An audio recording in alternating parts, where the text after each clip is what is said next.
Come here, my friend, come on. I am absolutely amazed at the lack of even basic understanding of what religion in general and Christianity in particular actually does teach. I know because I used to be ignorant of it when I was a Christian. I also believe there's too many people now that there's all sorts of illogicalities and inconsistencies. And I used to believe that, and I don't believe that anymore. And the reason I don't believe it is that I also was reading a lot of these, super educated books that are critical of religion. And I discovered that quite often they misrepresent the facts. Not the facts of human behavior. They might very well be right when they talk about Christians sexually abusing children and so on, but that's a comment about how particular human beings behave, not a comment about religious teaching. It does turn out that in general, anti-religious writers, when it comes to religion in general and Christianity in particular, misrepresent what Christianity actually does teach. Now we know there's different types of Christianity, we know that much. We know that all mainstream Christianity, whether it's Catholic or Protestant, tends to agree on essentials much more than what they disagree on, right? That's a bit of a broad choice. Now, I'll give you an example of what I mean. There's a book out that, very, very popular book out at the moment called God Is Not Right. It's written by a chap, I won't mention his name just in case I get my facts wrong, but it's written by a chap who is an atheist. And he critiques religion and religious belief practices. And to some extent he actually does that, right? But he mixes all religions together, which of course is absolute nonsense. Each religion is quite separate from any other religion. He has a go at the Catholic teaching which states, as he puts it, that if I happen to accidentally touch my testicles with my hands, I've committed a sin. And he says quite correctly that that teaching is quite absurd. And of course, it is quite correct, the teaching is very, very absurd. But it is not a teaching of Christianity, you see. He actually has invented a teaching. And this is a point about very, very many books of this category. They don't give you the real religious teaching, they parody it, they caricature it, they don't let you know they're doing so. So for example, I'll just give you an example of a super bizarre example, but a real one. And so, they'll say, this belief is absurd, and we know that it's absurd, but it's not the teaching of Christianity. And that's what the author of God Is Not Right does not tell you. But the contrary, it tells you that it is. 4 years ago, before I became a practicing Catholic, I did read a book along the same lines with Buddhism, and actually did make a lot of sense. Now, if you go to Borders Bookshop, I don't think they've got it anywhere else. If you go to Borders Bookshop, you find a book called... You get the bloody sun.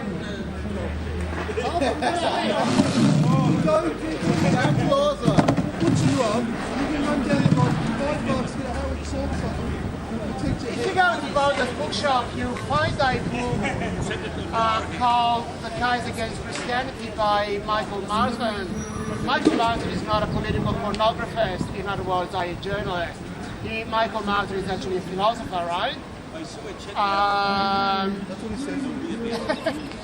Sean, you're a pornographer, Sean, aren't you? And he takes a philosophical view, and he believes that... Sean, you're an amateur pornographer, aren't you, or not? ...to show that the basic claims for Christianity are not true. Now, I don't believe his claims, but the point is that here is one book that actually tries to be philosophical, it actually makes sense. And the point is that books like God Is Not Right don't make any sense. And the point is that if one wants to read actual, real, fair income, anti-Christian and anti-religious literature, one has to pick very, very carefully. And I suggested a book to you, it's called The Case Against Christianity. It's Probably. 50 pages long. Case Against Christianity. It's about 250 pages long and it's about $60 paperback, so it's not cheap. It's There too might have much. been there, I'm not sure. That's too much for a curiosity, isn't it? But you see, the point I'm trying to make here is that if one wants genuine and religious arguments, and of course they could People sit there, they put chairs in there. the point remains that if one wants genuine anti-Christian and anti-religious arguments, one can find Birthday them. card for But someone. one cannot find them in popular books, one Someone for cannot birthday, find them and in books published They all by, do it all the time. you know, real genuine philosophers, even if they're secular philosophers. And of course we are back, to the old philosophical conundrum, which is that philosophy, blind philosophy, cannot actually prove very much, let alone disprove very much. And indeed, for those who actually do believe in a religion, any religion, perhaps so, religions have always used philosophy, but only to clarify minor points, not to prove the essentials, because it is well known to anyone who's actually tried to do so that you cannot use philosophical arguments to prove or disprove anything at the philosophical level. I mean, we often believe that if there is life after death, there is no evidence of it. And of course, that only shows up our philosophical materialistic assumptions. We believe quite wrongly that science has shown that matter is ultimate and that materialism is the only philosophical point of view that is consistent with science. Now, that is not the case. We know that's not the case. It is often assumed, and scientists do assume that are materialists, but one does not have to be a materialist to be a scientist, and indeed many scientists are not. It is in fact quite possible to subscribe to science and still believe in most traditional religions. Materialism is a philosophical assumption. It's one that's often made, often assumed, just like newspapers who assume a political viewpoint and don't tell you what it is, right? Sure, we know what right-wing and left-wing is, or else we think we know, but we don't really know. There's a whole lot of philosophical underpinnings to those two. The newspapers don't tell you what those are, they argue from them, they don't argue the point. But even if we were to agree with you, we're then left with the problem of which of the hundreds of thousands of religions is the true one. We are not left with that problem because whose version of it is the truth? My version, always. we're not left with that problem because Who you are. all right, you know, there's no What's the question. answer? His version.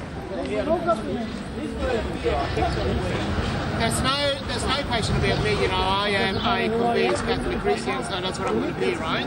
However, I came to that point after studying very many different religions through authentic literature. Now, I went into that some time back, what constitutes authentic religious literature.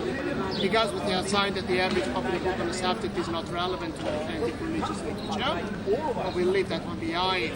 The point is that salvation is a matter of seeking to know what God's will is and seeking to do it insofar as we understand that we are able to.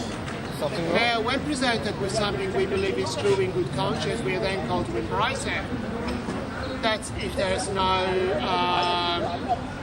external constraint preventing us from doing so. So, for example, if I'm a Muslim and I decide that Christianity is the true religion, and Islam teaches that people who defect from Islam are meant to be killed off, you know, I might have to think twice, you know. But the point is that I'm not required to actually do that.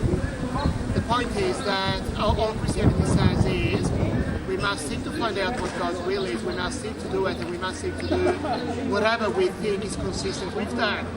We can, of course, be completely mistaken. For example, an Islamic terrorist. I don't know how much Islamic they are. They seem to be more terrorists than Islamics to me, but in any case... They all terrorists. All the Muslim people, they all terrorists. It has been stated, and I think this is true, that terrorism and Islam don't go very well together. I should know I've got this book that I found in a second-hand Which is worse? shop.